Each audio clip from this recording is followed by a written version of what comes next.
Dust and mercy. The wind was born angry that morning. It came rolling down from the red canyons, carrying dust and sorrow across the empty plains, rattling the dry bones of mesquite and tumbleweed. The sky hung low, gray, and bruised, and the sun fought to climb over the mountains like a tired old man who'd lost his reason to rise. Miles Redden rode through it all, hat pulled low, coat flapping like a dark flag in the wind. He was a man made of long roads and silence, a figure the land itself seemed to have carved from grit and grief. His horse, a rangy buckskin named Sable, plodded slow but sure through the shifting sand. Behind him, tucked safe in a small covered cart, was his daughter, Clara, 7 years old, small as a bird, but with eyes too old for her face. They'd been on the move since dawn, heading south toward the border country, where word had it a man could still find clean water and honest work. Clara's soft voice broke the long hush. "Papa." Miles looked back over his shoulder. "Yeah, bird." She pointed toward the horizon. "There's something moving out there." Miles turned his eyes to where she pointed. At first, he saw only the ghost shimmer of heat, the endless ripple of desert. Then he caught it, a small black bundle lying half buried in sand. Not moving, but the wind tugged at it like it wanted to take it away. He frowned. "Stay in the cart." He dismounted, boots crunching on gravel. The wind clawed at his coat. He drew nearer, the shape growing clearer. Not a bundle of cloth as he'd thought, but something heavier, darker. A sack. A burlap sack tied to the top with rough rope. Miles crouched down. His stomach tightened. The sack was stained, not with dust, but with something darker, brown and dried at the edges. He touched it. It moved. "Sweet Lord," he muttered. He drew his knife, cut through the rope, and peeled the sack open. Inside was a woman.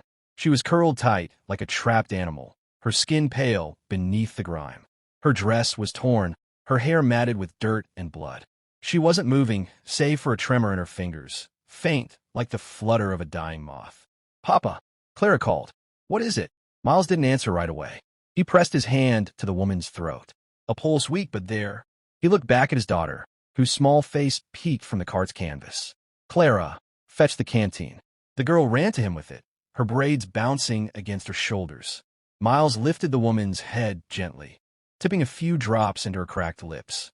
She moaned, a soft, broken sound that cut through the wind. "She's alive," Clara whispered, eyes wide. Miles nodded, scanning the empty plains. There were no hoof prints, no wagon tracks.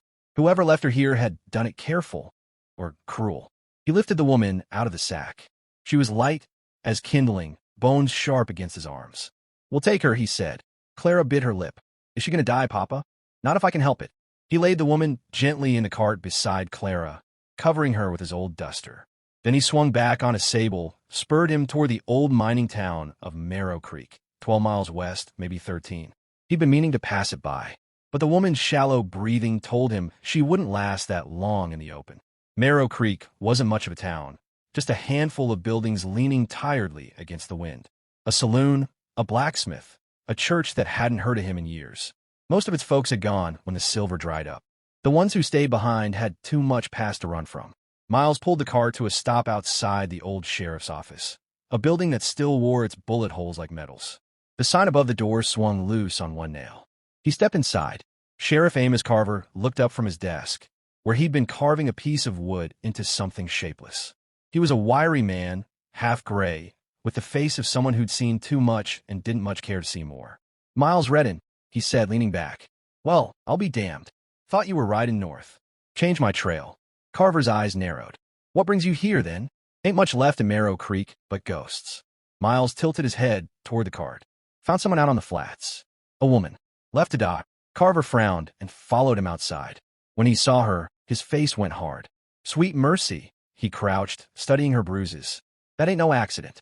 Somebody wanted her gone." Miles nodded. "She was tied up in a sack." Carver looked up sharply. "You sure?" "See it myself." The sheriff stood, his jaw working. "You best bring her to the doc. Doc Wheeler's still here, thank the Lord." Miles carried the woman to the doctor's small shack at the edge of town. The doctor, a tired man with whiskey breath and steady hands, cleaned the wounds and muttered curses under his breath. "She's been beaten near to death," he said at last. "Ribs broke, back bruised. Looks like she was dragged. Might have been left out there a day or two. You're lucky you found her when you did." "Lucky ain't the word," Miles said quietly. Clara sat on a stool, watching with wide eyes. She hadn't spoken since they arrived. The doctor looked at her, then at Miles. Your girl shouldn't see this. She's seen worse, Miles said. The doctor didn't argue. After a while, when the woman was bandaged and resting, Miles and Clara stepped outside. The air had cooled, the sky turning orange at the edges. Miles leaned against the porch post, lighting a match. His hand trembled just slightly. You think she'll live? Clara asked softly. Miles looked at her. Maybe, if she's got reason to. Clara's gaze drifted to the door. What kind of person would do that to her? The kind that ain't a person anymore, Miles said. He blew out smoke, watching it curl into the dusk. For a while, they stood in silence, listening to the wind whistle through the gaps in the old boards. Then from inside came a sound, faint but clear. A voice. Miles turned.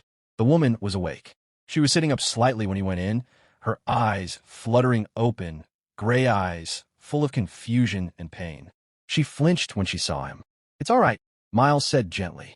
You're safe now. She tried to speak, but her throat was raw. Where am I? Marrow Creek, he said. Name's Miles Redden. This here's my daughter, Clara. We found you out in the flats. Her eyes darted between them. You found me? Yeah. Tears welled in her eyes. I thought I was dead. Miles pulled up a chair. You near were. Who did this to you? Her hands trembled. I don't know. She stopped, breathing shallow. There were men. 3 of them. They came at night. I was riding alone from Bishop's Pass. I never saw their faces. Outlaws. Maybe. They took my horse. My money. Then her voice broke. They said no one would find me. Clara moved closer, her small hand reaching for the woman's. But Papa did. The woman looked at her, really looked, and for a moment, something flickered in her face. Not pain, not fear, recognition. What's your name? Miles asked. The woman hesitated. Evelyn, she whispered. Evelyn Hart. Miles froze. The name struck him like a bullet.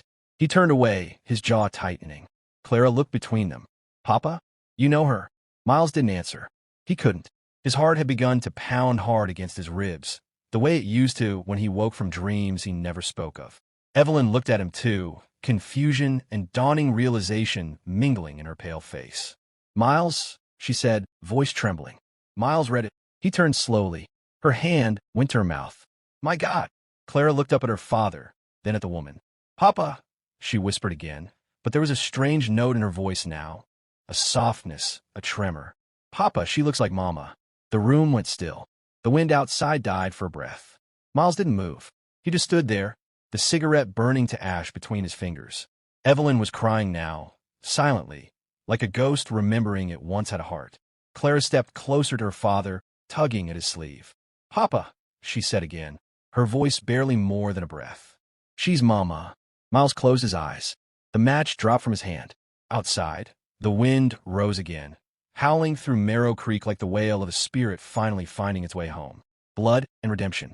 The night came down thick over Marrow Creek, carrying the scent of rain and smoke. Inside the doctor's cabin, the lamplight flickered low, throwing long shadows across the walls. Miles stood by the window, one hand resting on the sill, eyes lost in the dark beyond the glass. Behind him, the woman, Evelyn Hart, lay propped against the cot's rough pillow. She was stronger now, but every breath still looked like it cost her something. Her gray eyes followed Miles's shape in the lamplight, like she wasn't sure whether to thank him or curse him. You're thinking of leaving, she said softly. Miles didn't answer. The muscles in his jaw twitched. You've always been that way, she went on. Ride in, fix what's broke, then vanish before it hurts too much. He turned. You talk like you know me. Her gaze didn't flinch. I do. Clara was asleep in the next room, curled up under a borrowed quilt. The sound of her steady breathing filled the quiet. Evelyn looked toward that sound with a strange gentleness. She's yours, she said. Miles nodded once.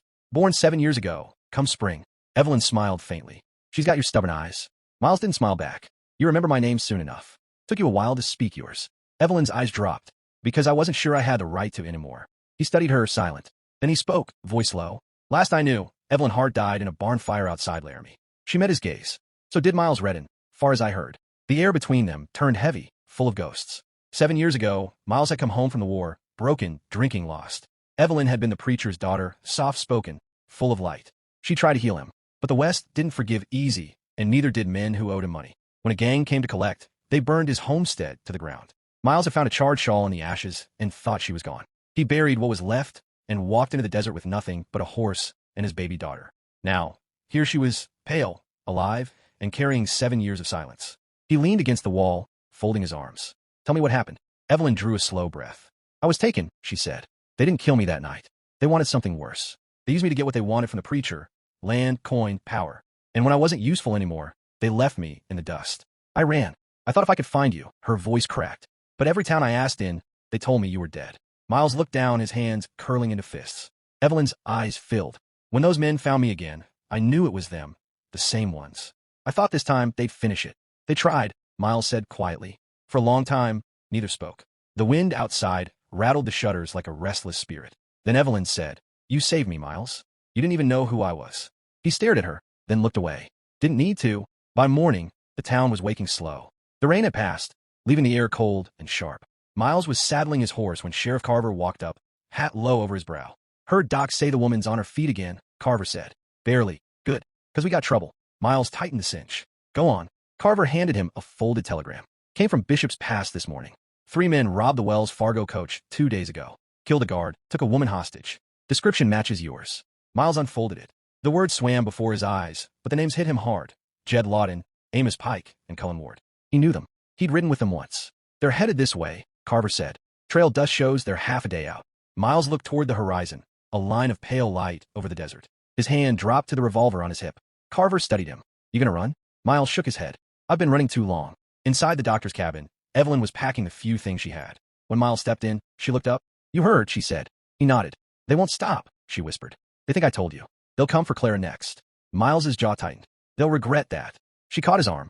Please, don't fight them. Just take a girl and go. He looked down at her hand, small, trembling, then up at her face. You think I'd leave again? Tears welled in her eyes. Miles. He pulled free gently. I buried you once. I ain't doing it again. By noon, Marrow Creek stood ready, or as ready as a dying town could be. Sheriff Carver and 2 men from the blacksmith shop took positions near the main street. Miles loaded his rifle and checked his revolver. Clara sat on the porch, clutching her small locket, the one Evelyn had sewn into her blanket when she was a baby, the only thing she had from her mother. Evelyn knelt beside her. You stay inside, sweetheart. Don't come out no matter what you hear. Clara nodded, but her lip trembled. I don't want you to go. Evelyn brushed her hair back. I'll be right here. Miles watched them from the doorway, something old and broken stirring in his chest. Then, in the distance came the sound of hoofbeats. They rode in like the storm itself. 3 men, dust trailing behind them, guns glinting in the harsh light. Jed Lawton led the pack, tall, broad, with a scar splitting his jaw and eyes like cold iron. Well, I'll be damned, he said, reining in. If it ain't Miles Redden, the ghost himself. Miles stepped into the street, rifle in hand. You took something that wasn't yours, Jed. Lawton spat. I took what was left behind. Same as you always did. Behind him, Cullen Ward chuckled low. Ain't this sweet? The dead wife, the lost cowboy, the happy little family reunion.